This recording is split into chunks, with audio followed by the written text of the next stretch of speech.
Hello दोस्तों, welcome to Soham class. दोस्तों, आप सभी को यूट्यूब के नंबर 1 चैनल सोहम क्लासेस में बहुत बहुत स्वागत है। और मेरे क्लास 10th के विद्यार्थियों, अब आपको मिलने जा रहा है एकदम लेटेस्ट सिलेबस 2021 सेक्शन वी यानी इंग्लिश ग्रामर का। और अब आपको जानना है कि पेपर में किस क्रम पे क्या आता है और उसको सॉल्व कैसे करना। मैं एक एक एग्जाम्पल भी यहां देता हूं और आप ये 35 नंबर लेकर रहना है आपको। सेक्शन वी कंप्लीट, जैसे सेक्शन ए मैंने आपको समझाया है, सेक्शन वी भी एक एक एग्जांपल के साथ आपके सामने है। तो शुरू से लेकर अंत तक वीडियो को जरूर देखेंगे, 35 नंबर आपका कहीं छूट न जाए। तो चलिए देखते हैं, वीडियो के साथ बने रहिएगा आप। और जितने भी स्टूडेंट क्लास 10 के हैं, आगे चलकर आईआईटी या नीट के एग्जाम को क्लियर करना चाहते हैं, उनके लिए अनअकैडमी लेकर आए। Unacademy stealing revision batch for IIT NEET foundation. ये क्लास 10 के स्टूडेंट के लिए जो पूरे कंप्लीट रिवीजन करना चाहते हैं। अगर अभी तक तैयारी हुई या नहीं हुई है, ये रिवीजन बैच आपके लिए बहुत इंपॉर्टेंट। और सबसे मोस्ट इंपॉर्टेंट बात, इसमें आपको अनअकैडमी के top educator Nitish sir, Asif sir, Akshay sir और आकाश सर पढ़ाएंगे। और ये क्लास स्टार्ट हो रहा है 18 जनवरी से। और डिस्क्रिप्शन में लिंक है, वहां से इनरोल कर क्लास अटेंड कर सकते हैं। अगर वहां पर आपसे कोई भी कोड मांगता है तो शुभम@12 जो आपको स्क्रीन पर दिख रहा है वो इंटर करोगे, ठीक है। तो स्टार्ट करते हैं आज के इस वीडियो को।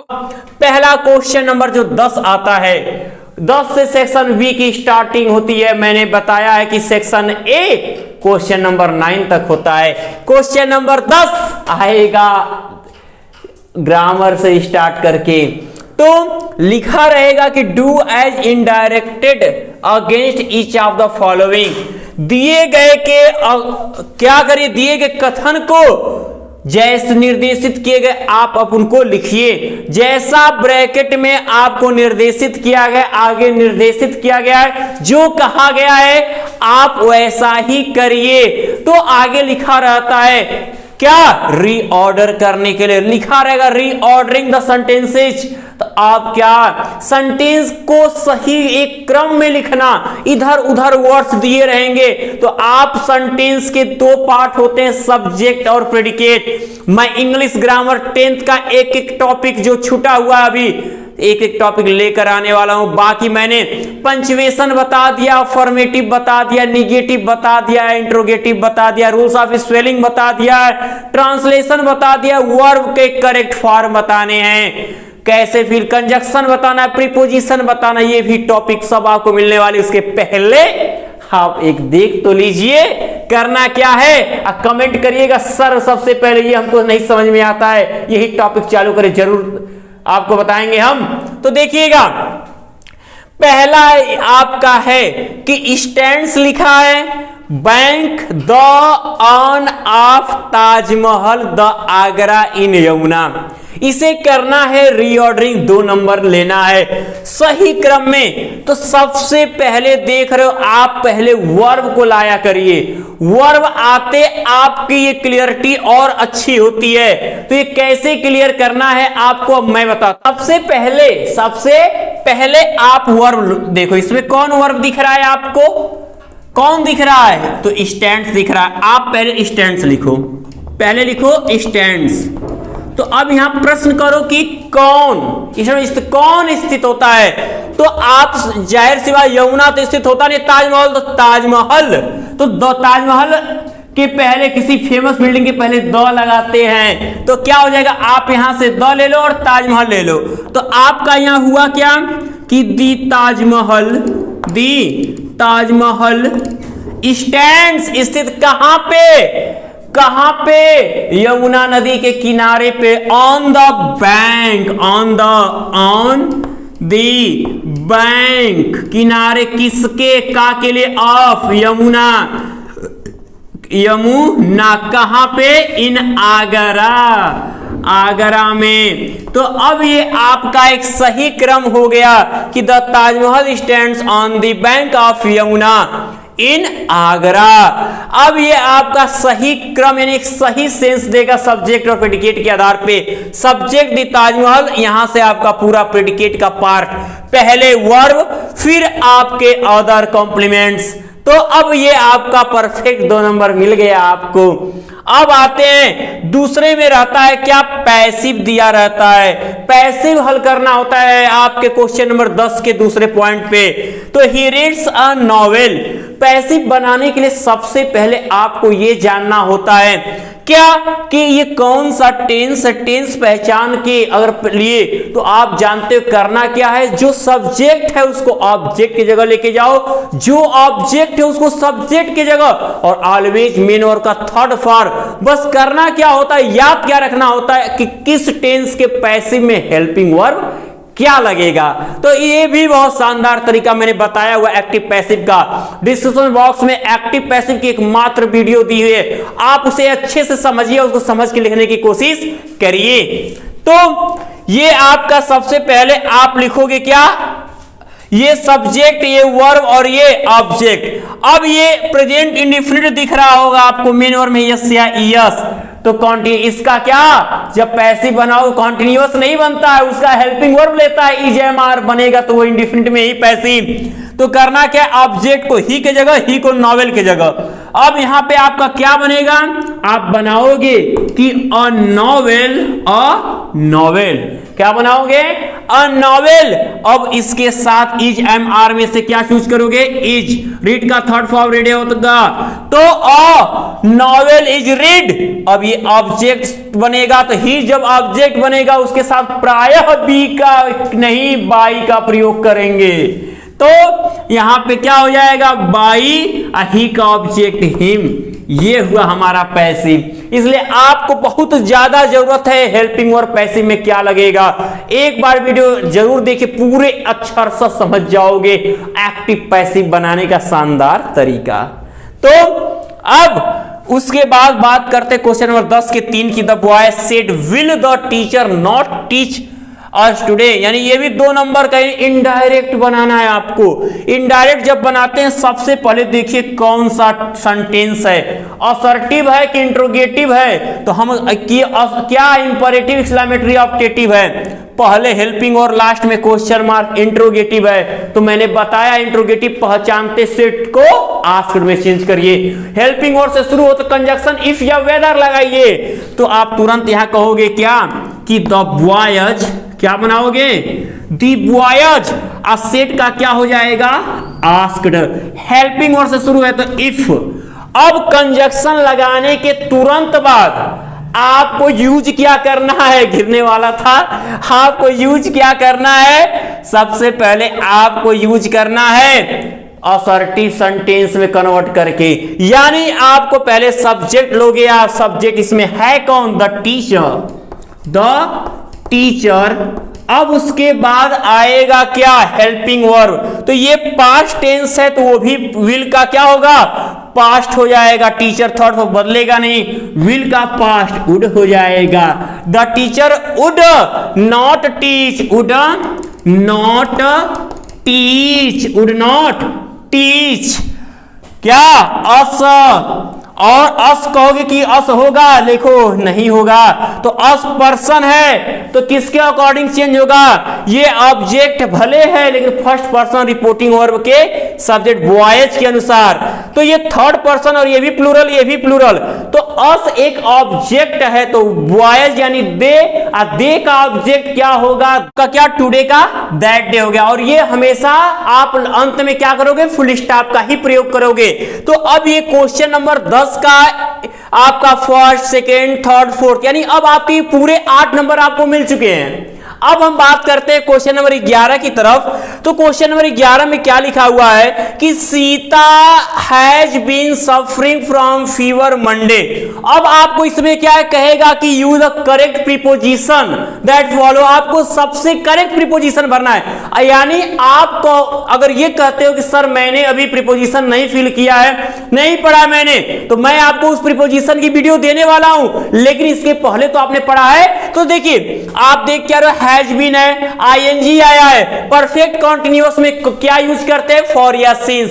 तो डिपेंड करता है कि टाइम हमारा डेफिनिट है कि इनडेफिनिट, निश्चित समय या अनिश्चित समय। तो मंडे आया है तो क्या फील करोगे आप, हाँ, तो यहां सेंस होगा आपका, ये सेंस। उसके बाद चलते हैं क्वेश्चन नंबर 11 के बी वाले पार्ट पे। इसमें कंजक्शन दिया होता है, कंजक्शन के अकॉर्डिंग आपको आधा वाक्य छोड़ देगा, उसमें आपको जैसा सुटेबल सेंस आए आपको सेंटेंस कंप्लीट करना लिखा रहेगा, कंप्लीट द सेंटेंस। तो आप सेंटेंस कंप्लीट कैसे करोगे, उसमें प्रयोग होने वाले कंजक्शन के आधार पे करना है आपको। अधिकतर करके आप याद रखिएगा कि सबऑर्डिनेटिंग कंजक्शन बहुत ज्यादा पूछा जाता है। मैंने सबऑर्डिनेटिंग कंजक्शन का ही आपको यूज बताया है, क्या कि Mohan has beaten his brother, Mohan ने अपने भाई को पीटा है बिकॉज, क्योंकि। अब क्योंकि आप उसमें कोई रीजन जोड़ दो, ये क्या है, अब इस पे डिपेंड करेगा, जो कंजक्शन डिपेंड वाला हो वही सबऑर्डिनेटिंग कंजक्शन होता है।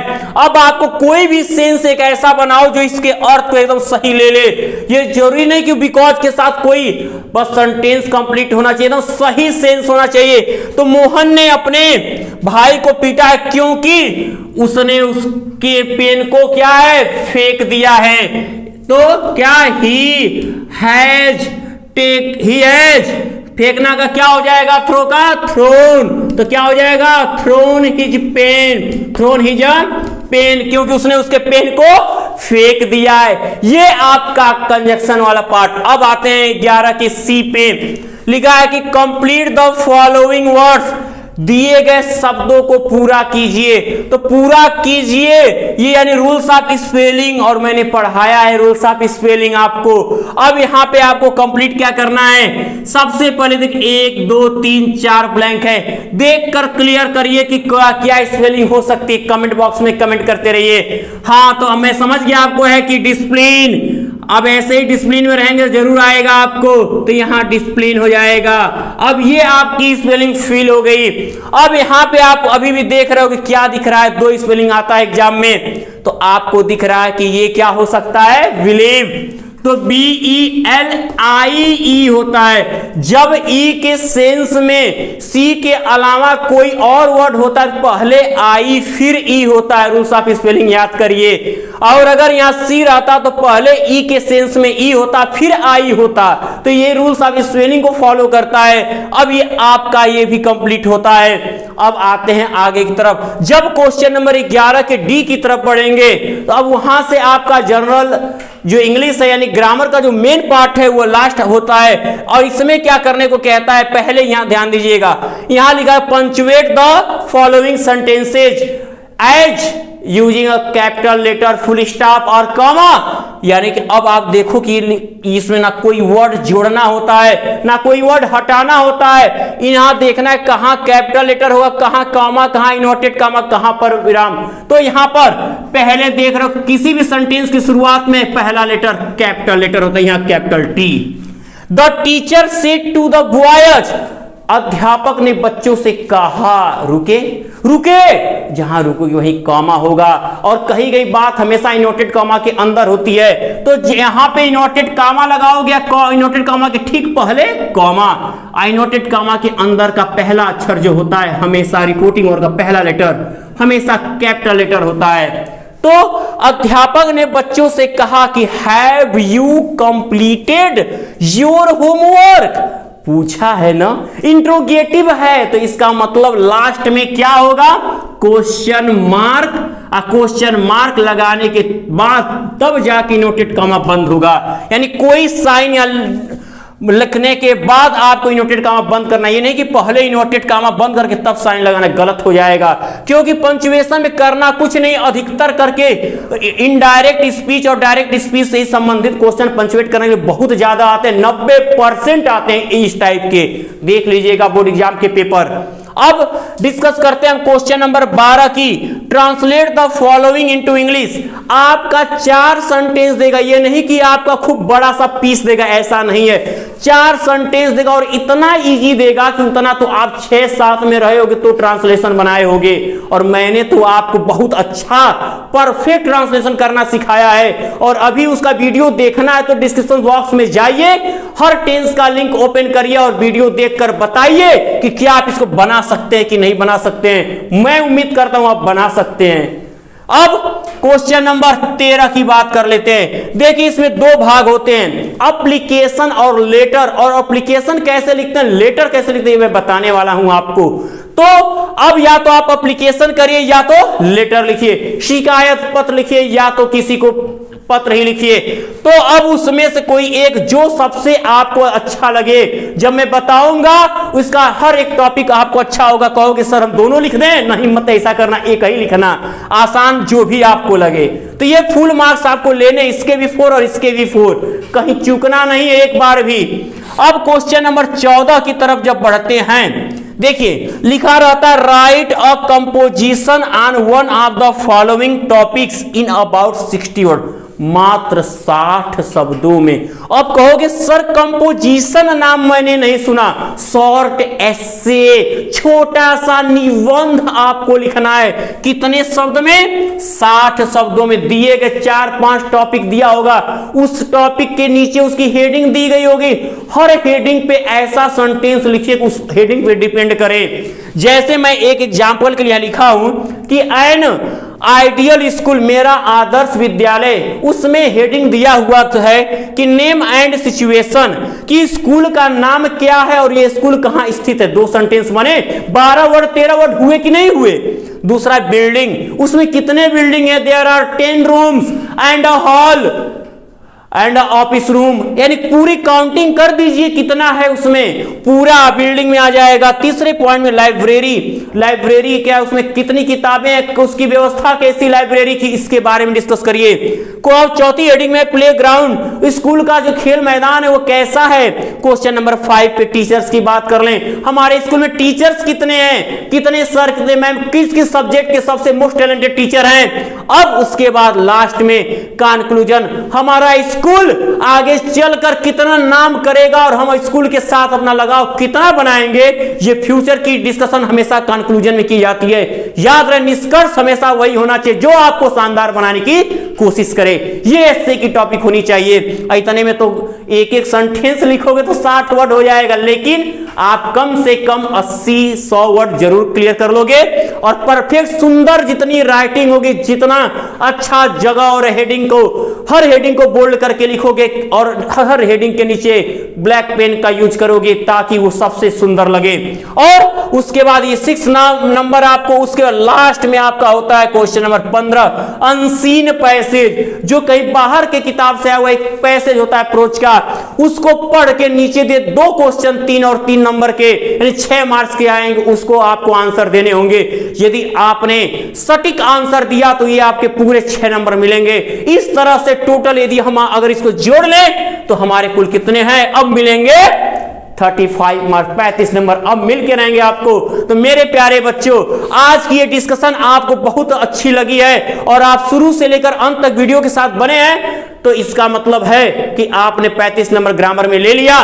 तो मेरे प्यारे बच्चों, इसे ज्यादा से ज्यादा लाइक और शेयर करना ना भूलें। और अभी भी जिसने शुभम क्लासेज के चैनल को सब्सक्राइब नहीं किया है, वो जल्द से जल्द शुभम क्लासेज के चैनल को सब्सक्राइब कर ले, ताकि एक बेस्ट नोटिफिकेशन और एक बेस्ट वीडियो के साथ मैं पीयूष सर हमेशा तैयार रहूंगा आपके लिए। तब तक के लिए गुड लक।